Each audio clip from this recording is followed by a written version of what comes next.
Background से आते हैं, हम लोग लोअर मिडिल फैमिली से आते हैं। हम लोग सोना का चम्मच या चांदी का चम्मच लेकर नहीं पैदा हुए थे। हमारे पिताजी का जब देहांत हुआ था तो हम लोग की आर्थिक स्थिति बहुत ही दयनीय थी और बहुत ही दयनीय थी, मतलब कहा नहीं जा सकता है कितनी दयनीय थी। और हम लोग जब 17 साल के बाद रिजल्ट आ सकता है, 17 साल की तैयारी के बाद भी रिजल्ट आ सकता है, तो निराश न हो और लगातार प्रयास करते रहें। एक न एक दिन जिस मिट्टी ने लहू पिया वह फूल खिलाएगी ही, अंबर पर घन बन छाएगा। बक्सर के एसपी उपेंद्र शर्मा थे, उन्होंने हमको बहुत ही मोटिवेट किया। उन्होंने अपने ऑफिस में भी बुलाते थे, 1-1 घंटा तक हमसे बैठ करके बात करते थे। बक्सर के एसपी जो उपेंद्र शर्मा थे, उन्होंने हमारा कई बार टेस्ट भी लिया और कहा कि ओम प्रकाश जी, आपकी तैयारी 90% तो हो चुकी है, 10% के चलते आप रुक रहे हैं और आप इस बार दीजिए, IAS में आपका हो जाएगा। और बक्सर में हो गए थे तो मैं 10 रुपया की सब्जी लेने भी गया हूँ। बड़ी बाजार बक्सर में जो है दुर्गा पूजा के पास, वहाँ मैं 10 रुपया पॉकेट में लेके जाता था, सब्जी लेके आता था। ये भी दिन मुझे याद है। तो मैं हम लोग एक एक पैसे का महत्व समझते हैं और गरीब से गरीब का दर्द समझते हैं, ठीक है। तो कोई भी बच्चा अगर तैयारी करता था, मैं देखता था कि इसमें अगर इसका रिजल्ट हो जाता है तो मेरा ही रिजल्ट हो गया। तो मैं ये सोच करके इन बच्चों पर लगा था। 28 अगस्त से ही मैं लगा था इन लोगों को गाइड करने के लिए। तो शुरू से ही लक्ष्य रहा है IAS का। और इसीलिए दरअसल मैं अपनी वाइफ से भी बार बार कहता था कि ज़िंदगी में मैंने एक ही चीज़ से मोहब्बत किया है, और इस मिशन से, IAS बनने के मिशन से। और इसी मिशन से मोहब्बत का ही नतीजा है कि आज रिजल्ट निकला है। भले IAS का तो अब चांस नहीं रहा मेरे पास, लेकिन BPSC का चांस था और अंतिम प्रयास तक मैंने किया और इसको उसी का रिजल्ट रहा है। दरअसल मेरे मित्र, जो बचपन के मित्र हैं, संतोष जी, बार बार कहते थे कि जितना आपने मेहनत किया है वो एक ना एक दिन आप रिजल्ट आपका होगा ही। अब जब भी मैं निराश होता था तो हर मुसीबत में वो खड़े रहते थे और संतोष जी कहे कि नहीं नहीं, आपको निराश नहीं होना चाहिए, आप इतना मेहनत किए हैं, आपका रिजल्ट अंततः होगा ही। तो बहुत अच्छे मित्रों का साथ रहा और उन्होंने जब भी हम निराश हुए तो उन्होंने सहारा दिया। और एक बात आज भी घर के गार्जियन करते हैं कि संघर्ष से गुणावत है, संघर्ष से गुण जात। तो ये क्या लगता है कि आप एक सफल व्यक्ति हैं, आपसे यह बात जानना जरूरी है कि बहुत सारे लोग ये भी जानना चाहते हैं कि क्या सच बात है कि जो संगत के साथ आदमी जैसा संगत के साथ रहता है, क्या वैसा ही लोग हो जाते हैं? बिल्कुल बिल्कुल, ये बहुत ही सही बात है। जिस तरह की संगत में आदमी रहता है, जिस तरह का साथ रहता है, उस तरह से अगर आपके साथ पढ़ाई को मोटिवेट करने वाले लोग हैं तो उससे बल मिलता है, और डीमोटिवेट करने वाले लोग हैं, पढ़ाई से डिस्ट्रैक्ट करने वाले लोग हैं, पढ़ाई से दूर ले जाने वाले, तो उससे आपके पढ़ाई के लक्ष्य में बाधा आती ही है।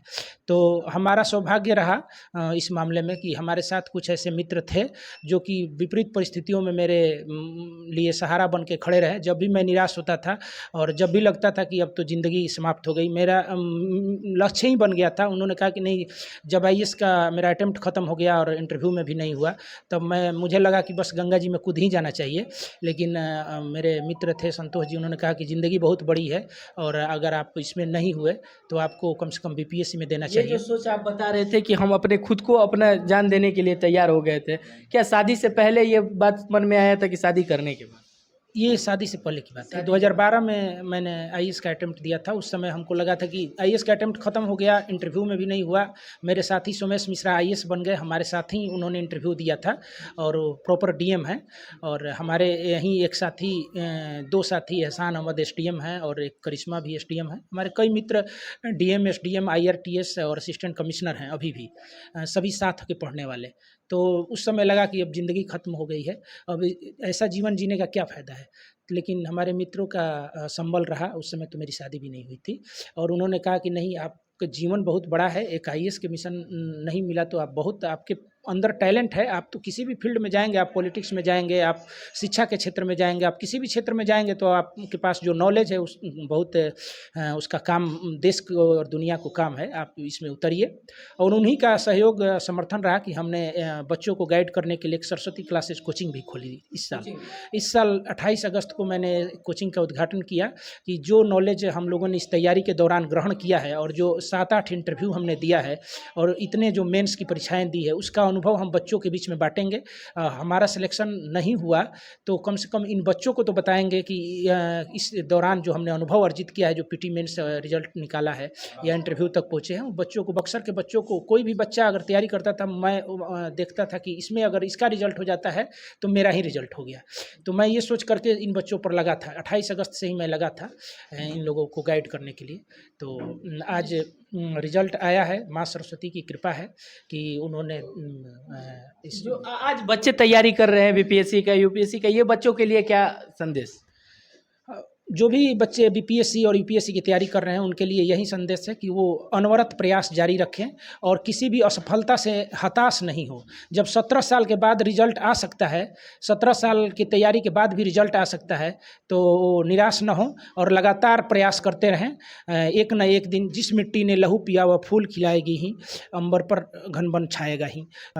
छात्रों को संदेश देना चाहते हैं कि आप लोग अनवरत परिश्रम करते रहिए, निराश नहीं होइए। कोई एक असफलता जो है वो सफलता की सीढ़ी तैयार करती है। हमने 17 साल में बहुत बार असफलता झेली है, कम से कम 16 बार तो असफलता झेली ही होगी। तो ये 17वां साल है जो हम इस सिविल सेवा परीक्षा में हमने दिया और 17 साल में बीपीएससी में शुरू में हमने आईएएस का प्रयास किया था। उस समय हम बीपीएससी का मेंस का परीक्षा छोड़ दिए नहीं थे। आईएएस का ये जुनून सवार था कि हमने बीपीएससी का मेंस छोड़ दिया, यूपीपीसीएस का इंटरव्यू छोड़ दिया था हमने एक बार, ठीक है। आईएएस का धुन सवार था, आईएएस का परीक्षा सामने रहता था, मुझे कुछ नहीं दिखता था और लेकिन आईएएस का चांस खत्म हो गया तो लगा कि सब खत्म हो गया। लेकिन अब बीपीएससी में रिजल्ट आया है, एक सांत्वना है कि कम से कम बीपीएससी में बिहार प्रशासनिक सेवा में हुआ है और पूरे बिहार में 17 स्थान पर नंबर है। ऑल इंडिया ऑल मेरिट में 25 है और इसमें 17 है, बिहार प्रशासनिक सेवा में 17वां स्थान क्या है। लगता है कि बिहार को एक नया एसडीएम जो मिलेगा, क्या लगता है कि वो नेक और ईमानदार मिलेगा? बिल्कुल, बिल्कुल। जो भी हमारा लक्ष्य होगा कि हम लोग जिस हम्बल बैकग्राउंड से आते हैं, हम लोग लोअर मिडिल फैमिली से आते हैं, हम लोग सोना का चम्मच या चांदी का चम्मच लेकर नहीं पैदा हुए थे। हमारे पिताजी का जब देहांत हुआ था तो हम लोग की आर्थिक स्थिति बहुत ही दयनीय थी और बहुत ही दयनीय थी, मतलब कहा नहीं जा सकता है कितनी दयनीय थी। और हम लोग इस पृष्ठभूमि से आए हैं, हम लोग एक-एक अन्न के दाने का महत्व समझते हैं। और मैं जब सब्जी लेने जाता था, पिताजी मेरे देहांत हो गए थे, तो मैं 10 रुपया की सब्जी लेने भी गया हूँ। बड़ी बाज़ार बक्सर में जो है दुर्गा पूजा के पास, वहाँ मैं 10 रुपया पॉकेट में लेके जाता था, सब्जी लेके आता था। ये भी दिन मुझे याद है। तो हम लोग एक-एक पैसे का महत्व समझते हैं और गरीब से गरीब का दर्द समझते हैं, ठीक है। तो हम लोग जानते हैं कि गरीबी का दर्द क्या होता है। और जब भी हम लोग प्रशासन में आएंगे, गरीब समाज के जो भी समाज के गरीब, पिछड़े, दलित, वंचित और शोषित और हाशिए पर रहने वाला समाज है, उसके कल्याण के लिए काम करेंगे और भारत सरकार और बिहार सरकार की जो भी समाज कल्याण की योजनाएं हैं उनको लागू करेंगे। हमारा यही मिशन रहेगा। क्या लगता है सर कि अगर आप भी इस पढ़ाई की तैयारी कर रहे थे, उस बीच में कोई अधिकारी के पास जाने का पड़ा होगा, कभी कुछ ना कुछ काम पड़ता है, तो उस समय आपको कैसा अनुभव रहा होगा जब वहाँ पे आप उनसे मिलने गए होंगे? क्या लगता था कि कभी हम भी सफल होकर इस तरह के अधिकारी बनकर और इसी कुर्सी पर बैठेंगे? बिल्कुल, बिल्कुल। बक्सर के एसपी उपेंद्र शर्मा थे, उन्होंने हमको बहुत ही मोटिवेट किया। उन्होंने अपने ऑफिस में भी बुलाते थे, 1-1 घंटा तक हमसे बैठ कर के बात करते थे। बक्सर के एसपी जो उपेंद्र शर्मा थे, उन्होंने हमारा कई बार टेस्ट भी लिया और कहा कि ओम प्रकाश जी, आपकी तैयारी 90% तो हो चुकी है, 10% के चलते आप रुक रहे हैं और आप इस बार दीजिए, आईएएस में आपका हो जाएगा। और बक्सर के जो डीएसपी थे राजेश कुमार, मैं उनको भी याद करना चाहूँगा कि उन्होंने बहुत ही हमको मोटिवेट किया था। एक बार आईएएस मेंस की परीक्षा के समय भी कई लोगों ने हम पे बहुत कुछ प्रयास किया कि इनका परीक्षा विफल हो जाए, तो बक्सर के डीएसपी राजेश कुमार ने हमको बहुत ही सपोर्ट किया और हमेशा वो अपने आवास पर भी बुलाते थे, हमको बहुत ही उत्साहवर्धन करते थे और बहुत ही सपोर्ट करते थे। तो प्रशासनिक ऐसे प्रशासनिक पदाधिकारी रहे जिनको देख के लगा कि इनका जो इस तरह से समाज में सम्मान है और इनका जो इस तरह से रवैया है, तो हम लोगों को भी इस तरह से प्रयास में सफल होना चाहिए और इनके जैसा अधिकारी बनना चाहिए। देख सकते थे कि अभी इनका यह प्रयास और हमारा यह प्रयास आपको कैसा लगा।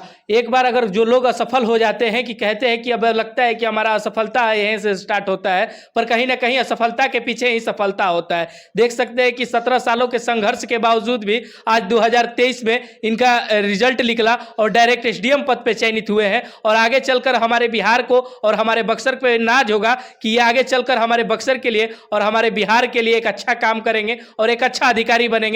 तब तक के लिए इतना ही, बने रहिए हमारे साथ, देख रहे थे जनता सिटी। धन्यवाद।